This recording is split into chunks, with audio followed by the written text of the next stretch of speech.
Welcome to the Extra Mile podcast for bar exam takers. There are no traffic jams along the Extra Mile when you're studying for your bar exam. And now, your host, Jackson Mummy. Hey everybody, welcome to episode 237 of the Extra Mile podcast for bar exam takers. This is your host, Jackson Mummy. Hope everybody is doing well. We're glad to be with you today. So I know a number of you are studying really, really hard right now, and it's almost over. Hang in there. You're going to be able to do it. Our episode today is really aimed at our February 2019 bar exam takers. It's episode 3 in our 3-part series on bridges. Today's episode is titled The Bridge from Belief to Expectation. And I think it's an important message, certainly for people taking the exam in a couple of weeks. And for the rest of you, probably useful to get the entire picture of the bridge that we've been talking about the last 3 episodes, episode 235, 236, and now today 237. We've been talking about the bridge that leads from despair into hope, and then from hope to belief, and then today from belief to expectation. So we'll get to that message in just a moment. Now, I do want to welcome those of you who are just coming onto the podcast for the first time. We're glad you found us. We're glad you're here. We offer these podcasts every week at this same time, talking about all things bar exam related. And we provide the podcast in a couple of different formats. You can watch the video version by going to celebrationbarreview.com/237. That's the episode number. And you can just type in the episode number for any episode you're looking for. If you prefer to listen to your podcast, you can do that on Apple iTunes Radio, on Spotify, on iHeartRadio, and lots of other places where podcasts are syndicated. And you can also catch all of the podcast episodes going way back to the very first episodes on our website. Just click on the button for podcasts. You'll find the archives and the show notes for everything right there. Now, today's episode of the podcast is brought to you by our special live training. It's called Do Something Different, Make the Next Bar Exam Your Last Bar Exam. And the next opportunity for this live training will be on Thursday, February 21st at 7 p.m. Eastern. That's 4 o'clock Pacific time. Now, during this 90-minute live training, we're going to be talking about the 4 steps that successful bar takers have to follow in order to pass their exams. We'll lay it out for you step by step, everything that has to be done, and we'll supplement it with case studies of successful students. And at the very end, I'll do a Q&A. I'll be glad to take your questions about anything related to the bar exam or the material that we've covered. Now, this training has been offered to thousands of people. It's incredibly successful, and it's yours for free, but you do need to register in advance. You can do that one of a couple of different ways. By going to the show notes here on the video page or on the audio page, you can register right from there. Or you can go to our website at celebrationbarreview.com/webinar and select and register from there. Now, if Thursday the 21st at 7 p.m. Eastern does not work for you, we do offer an on-demand version of the same content. You can just click there, schedule it for the time that's most convenient. Of course, the only downside is that there's no Q&A for you, but you can send your questions via email and we'll respond. And we hope you'll join this training in whatever way works best for you. We really think it's an important piece of information, and we want to see you join us and find out how to do something different, make the next bar exam your last bar exam. Time is a premium for people, particularly those who are studying for the exam in just a couple of weeks. So I want to jump into today's message as we go the final distance on our bridge from belief to expectation, on the bridge from despair to expectation. We've been looking at the progress and the process that you have to follow in order to be successful on your bar exam. In episode 1, I talked about the first part of the bridge, moving from despair to hope. And I encourage you to check that out if you haven't watched it, or if you're feeling some degree of despair, maybe you're just starting out and you feel pretty bad about how it's going. This is the beginning of the journey, and it's an important part in terms of making progress. If you remain in despair, you're just not going to be successful on the exam. And so for many people, the very first stop along this very long bridge, kind of like the one behind me, is to get to hope. You need to be hopeful about the outcome and the results, to hope against hope, to hope and pray, to have a ray of hope, all of that kind of language that we talked about. And you want to start to change your habits, and you want to start to see evidence of improvement. Those are the byproducts of that place of hope along the bridge. Then in our second video in the series, we talked about the bridge from hope to belief. And we talked about why belief is this idea of growing momentum, and that it represents something of the halfway point in actually getting to your goal. we talked about the kind of active language that believers have and the kind of purposeful design cumulative habits that you acquire when you are in the belief mode. We also talked about the evidence becoming more sustained and developing and growing. You're improving and getting better and better. And all of that leads you to about the halfway point on our bridge, which is belief. But you know, there's still a half a bridge out there. That's a long way to go. It's a very long way to go. Getting to belief is halfway across this very long bridge of ours, but the final step in the journey is going from belief to expectation. And while it looks like a long jump, actually it comes pretty quickly once you've made that mental shift. And so I want to talk about that today, but I want to begin by talking about why expectations are so important. I'm reminded of a pretty famous story. I'm told that it's not just apocryphal, it actually happened. There was a family called the Flying Walendas. They were trapeze high wire artists. And back in the 1910s or 1920s, they were allowed to go and place their high wires across Niagara Falls. And every summer they would do a series of high wire acts across Niagara Falls. And people came by the tens of thousands to watch. It was quite an extraordinary achievement and a spectacle. And as the Walendas did this every year, they just got more and more extravagant with what they did. Well, the leader of the Walenda family, as part of his act, had a bicycle that he rode across on a high wire across Niagara Falls. And it was quite an extraordinary thing to do, as you can imagine. And he rode the bicycle from one side of the falls to the other. And everyone was just astounded, and the crowd went crazy when he got to the other side, and they were all cheering and roaring and screaming. And he said, well, I've got something special for you this year. I'm going to ride back to the other side of the falls in just a moment on my bicycle, but this time I'm going to do it blindfolded. The crowd gasped. They were just stupefied by this thought of him riding a bicycle across Niagara Falls at this incredible height on a high wire blindfolded. And he then turned to the crowd and he said, how many of you think I can make it? And they all started cheering. And he said, no, really, how many of you think I can really make this safely from this side of the falls to the other side of the falls, blindfolded on my bicycle, and make it there? And the crowd was going nuts. They were screaming. They were saying, I assume the equivalent of "you're the man," to Walenda. And so he said, how many of you really expect I can make it? And they said, oh, yes, yes, yes. And he stopped and he pointed at a man and he said, get in the basket. There's a big jump between belief and expectation. I might have believed that Walenda could make it, but I have to expect that he can make it before I'm going to hop in that front basket and let him ride me across the falls. Now, as I understand the story, no one was quite brave enough to take him up on it. He did make it back across the falls blindfolded. Now, why do I share that story, besides the fact that it's just amazing to think about?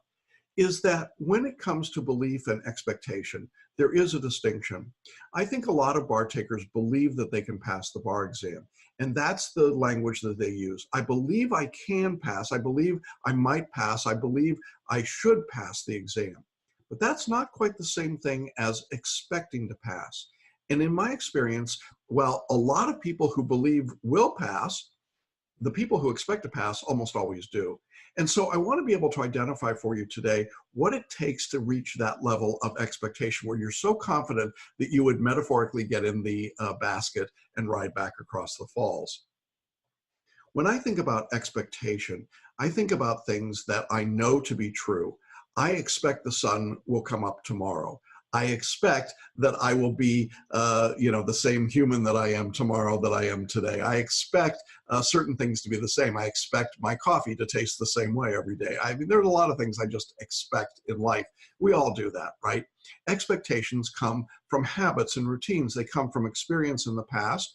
And there may not be any particular reason that we know these things to be true going forward, but we have high expectations for them. Expectations, I think, make a huge difference when you're studying for the bar.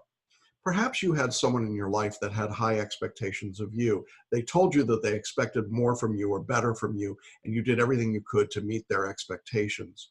But you know, the person whose opinion counts the most when it comes to expectations is you.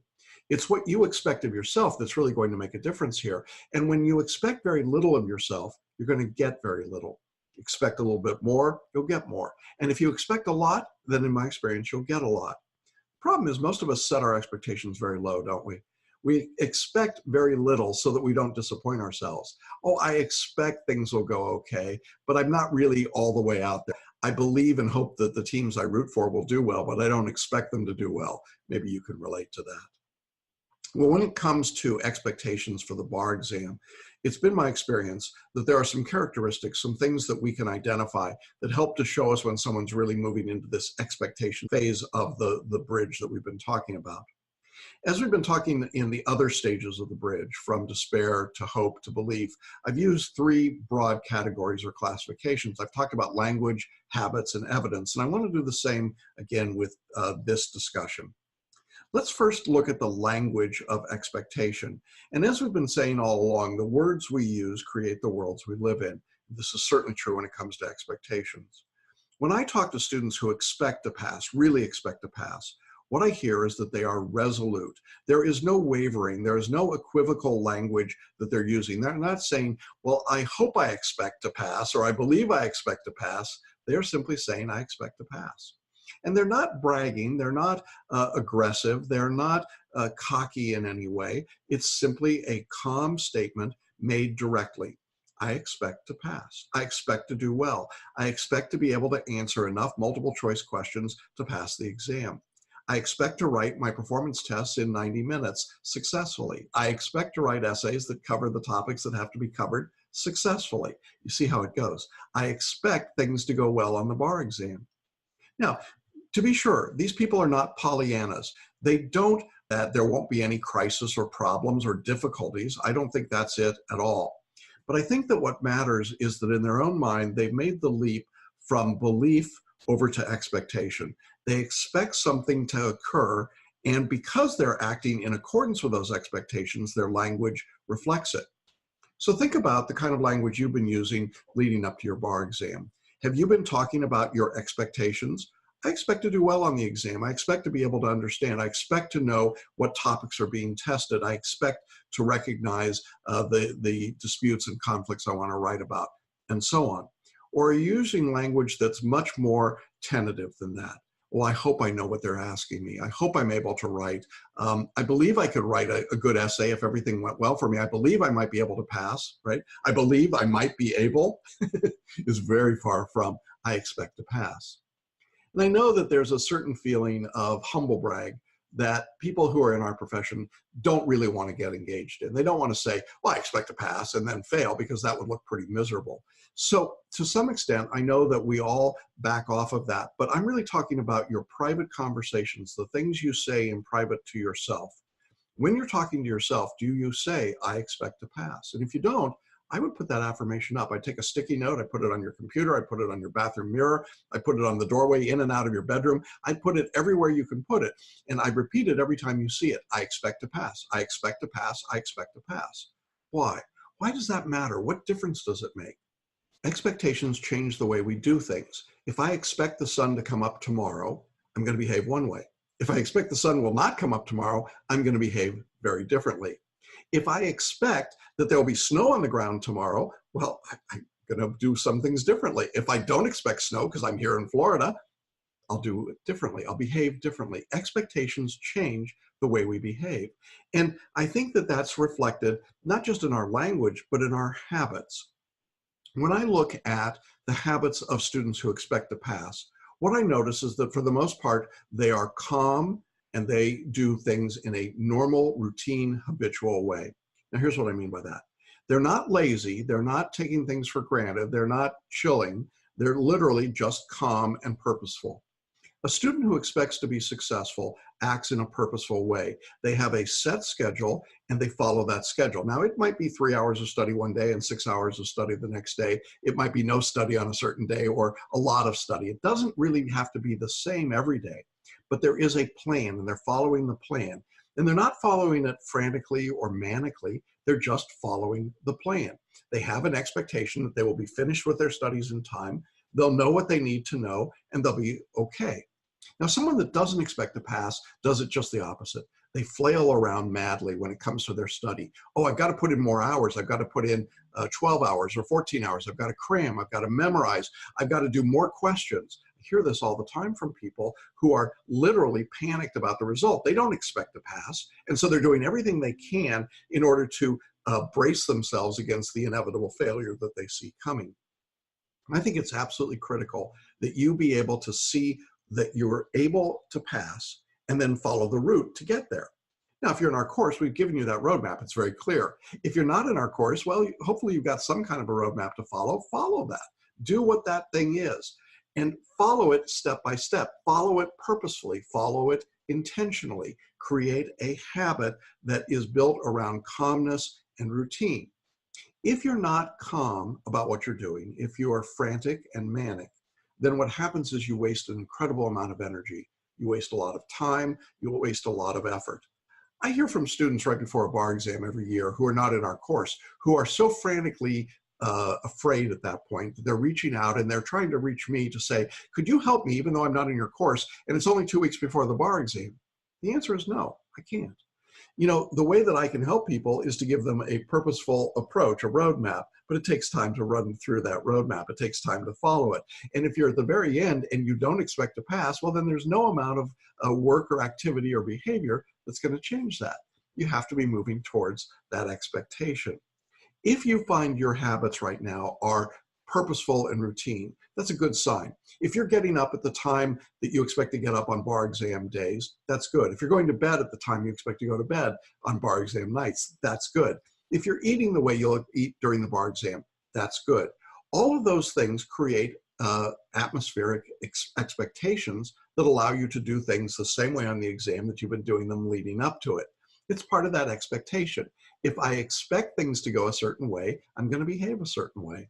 If I expect things to be bad, and certainly there are expectations around bad things, then I'm constantly frantic because I'm waiting for the next disaster to befall me. And I think this is one of the real differences that I see.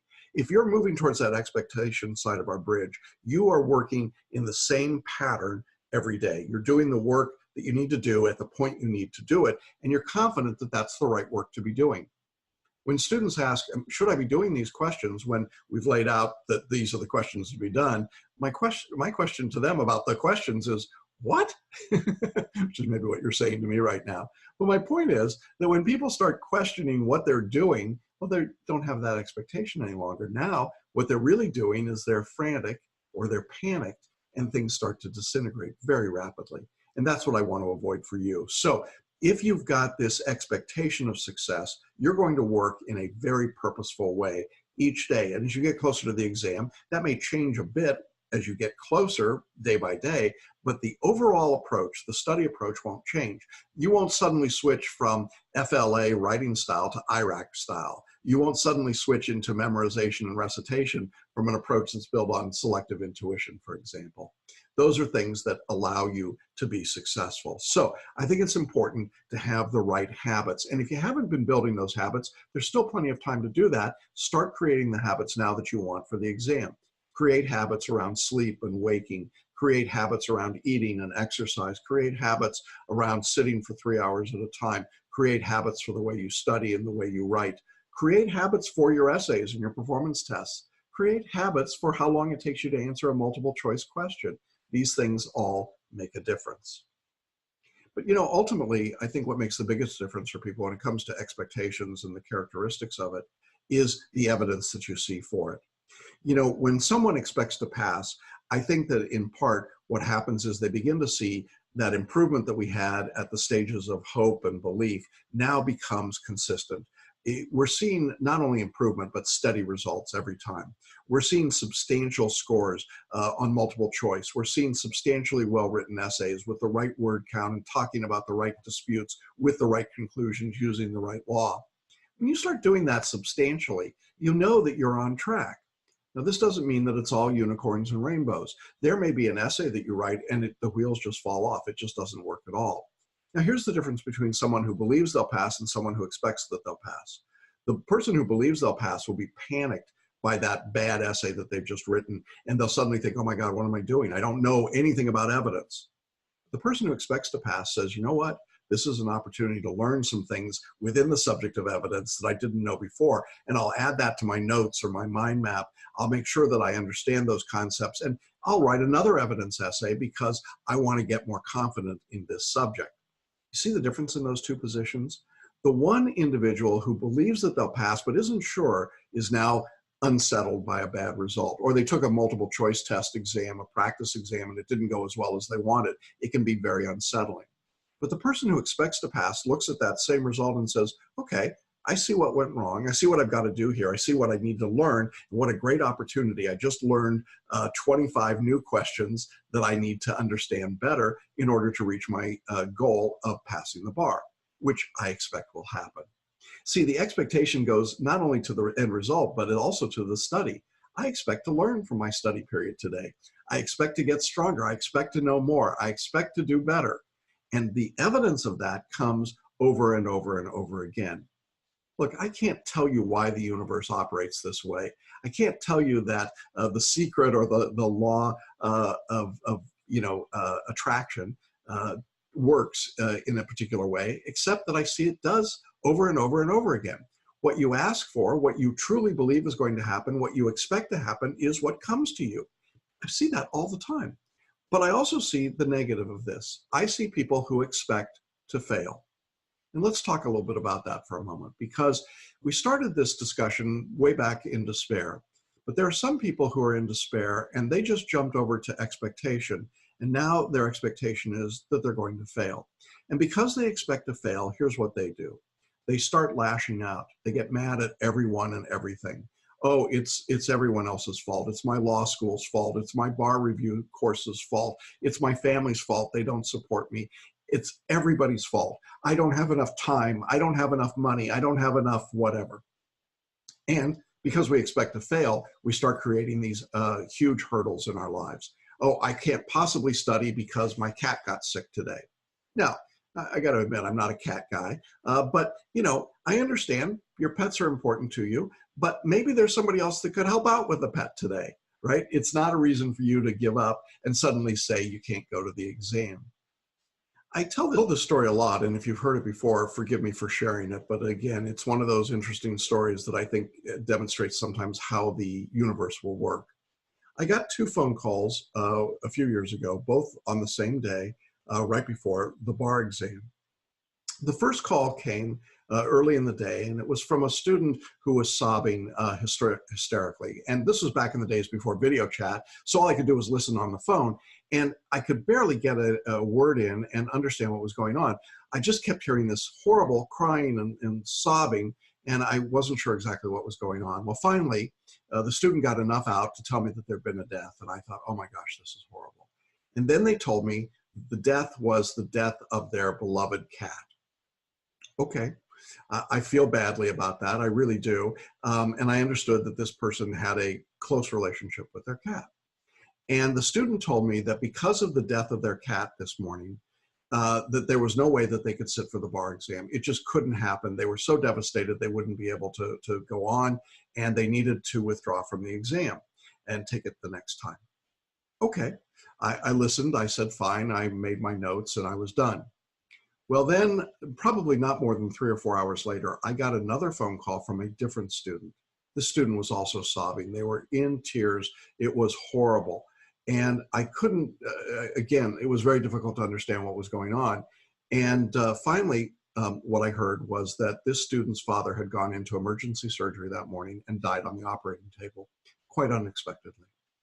And of course, I've just heard the cat story, so I'm already in the mode of withdrawal, deferral, and I said to the student, well, I'm assuming you're going to withdraw from the exam. And the student's crying and choking down tears, but stops and says to me on the phone very clearly, no, I'm going to go take the exam. I promised my dad that I would take this test. I promised him that I would pass it. I expect to pass. I can hold my grief for a few days. I'm going to go ahead and finish the journey. Well, that was interesting. Well, here's what happened. The second student did go in, take the exam, and did pass. The first student deferred, I don't know how many more times, 4, 5, 6 more times. Every time there was something that happened right before the exam, until finally they just gave up and didn't take the exam at all. Now, I'm not disparaging the first student at all, but the reality is that we have expectations in life, and if we expect to not be successful, as I think that first student did, that anything that happened, anything, no matter whether it was big or small, was a good enough reason to not go through with the test because they didn't expect to be successful.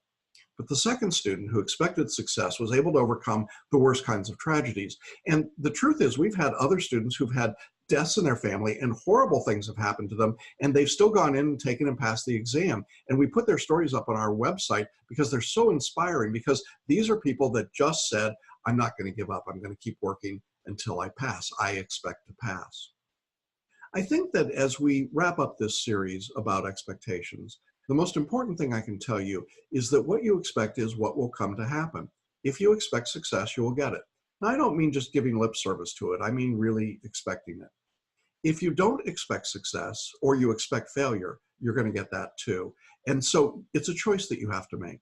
But here's the great news. It's your choice. No one else chooses for you. I don't choose for you. Your bar review doesn't choose for you. Your law school doesn't choose for you. The bar examiners don't choose for you. It's your choice.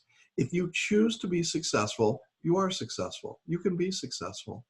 Look, it's really very simple. The fact that you're halfway across the bridge, you're at belief, already means you're way ahead of the game. You're way further along than everybody else. Now take the last steps that you've got to take. Get to the other end of the bridge to expectation, which is where your life is given back to you. It's where your opportunity to move forward in your career is given to you. It's where you have earned the right to be a member of our profession. You have earned that right, and you should expect that it will happen for you. I really believe that when you are ready for the exam, when you don't dread it or you're not afraid of it, you're not hoping that it stays a bit further away. I mean, I hope I have a few more days to study, but you really come to the point where you say, you know what?